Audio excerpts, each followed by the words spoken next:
Treecycle is a small and tangible solution to cool off the cities, especially the gray spaces in the city, the paved yards, the backyards, the school backyards, the big squares, and shopping streets. So the problem is that rainwater cannot evaporate in the atmosphere, and so, or therefore, it's not possible that cities cool off during the night. And that's the main reason why we have these urban heat islands. Yeah, so I think the big difference to other mobile greenery is that it tries to collect rainwater from surface areas, especially from rooftops. And then the collected rainwater is slowly evaporated through this ecosystem, which its main component is the tree.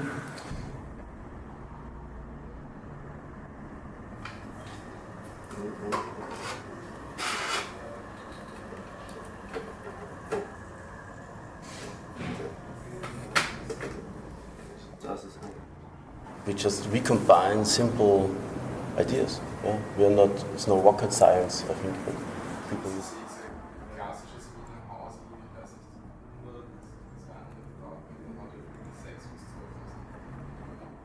We see sustainability not only in an ecological way but in a social way. So we are trying to give disadvantaged young people the chance to be part of another city, be part of a future city which is worth living in.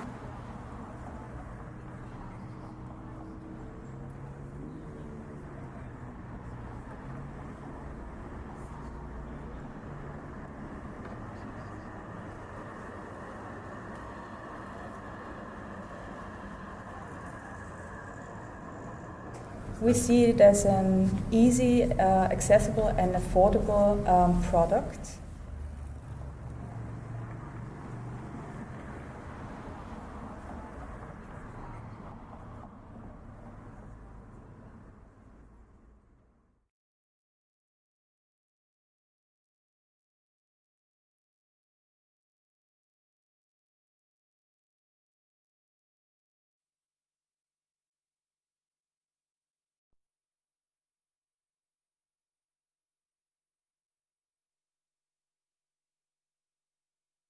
This was the view when we started 10 years ago to plan the project. It's just gravel all over. This is actually now what we have now. But as you see, it's not a lot of green. It's about 10% green on the rooftop. And this should be the future when we have the moss. Moss can eat up to 75% of the fine dust that's in the air, the pollution that's in the air.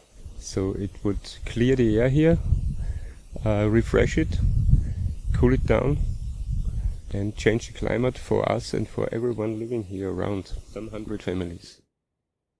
Moss only is the new thing, because if there are no people that use liquid on a rooftop, the moss is not the best way to cover the roof. But since we are growing here our vegetables, we handle with the water, and we can help the moss to improve its way over the complete roof. Moss stops to grow or to stop the photosynthesis at about 30 degrees. So, and then it's better to let it dry out. And then it can resist over 100 degrees, most of the moss. Moss can sleep while it's too hot, and after that you can refresh it just by adding water, and you can have a look, it's green within seconds.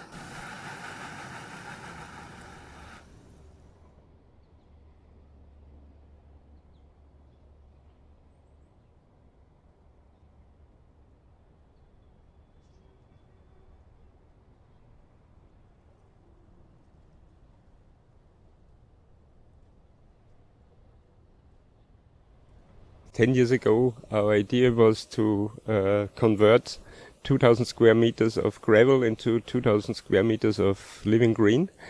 But the static didn't allow this, so we had to find tricks. One of the trick was to make ultralight places to grow our vegetables, some sort of small steel, rubber, and that's about it. Yeah.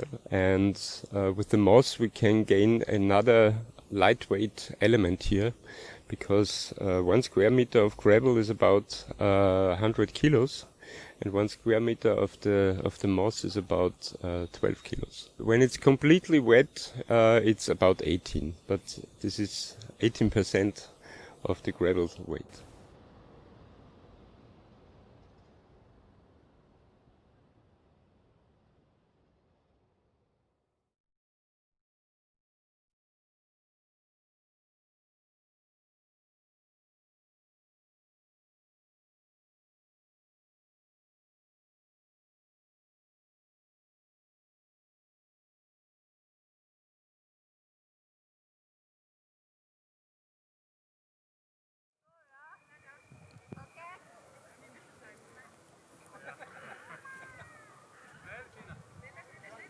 I grew up with a garden, so my parents always had a garden.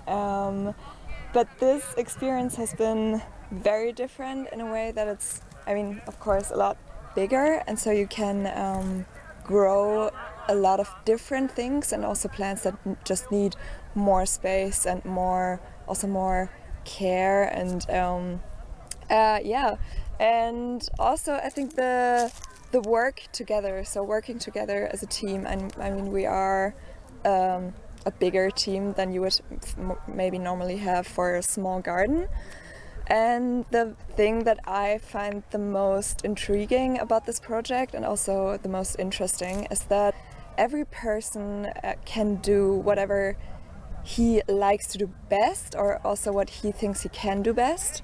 So you don't have to really work with tools that you don't know how to use, or you don't need to work with plants that you maybe don't like that much. You don't have to succeed in what you do, but rather you can try out different things, and people are here to help you and support you. I think the biggest challenges in this specific project are first the water. And what I also find a little sad sometimes is that we plant so much, and then in the summer, these are the months that everything is ripe and ready to eat. And then a lot of people go on vacation.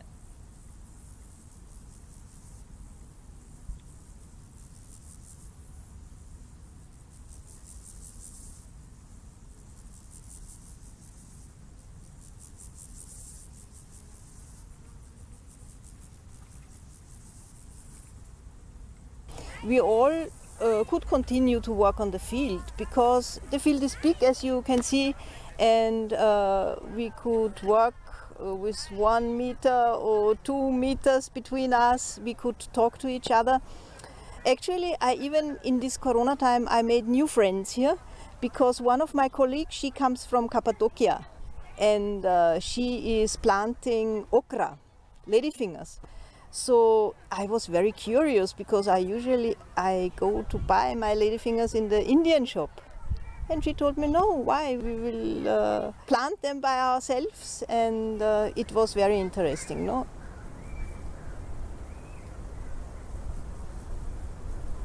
You see, these times are very tough. I think socially they are very tough, because everybody, the system wants us to live everybody by his or her own. We should not do collective things.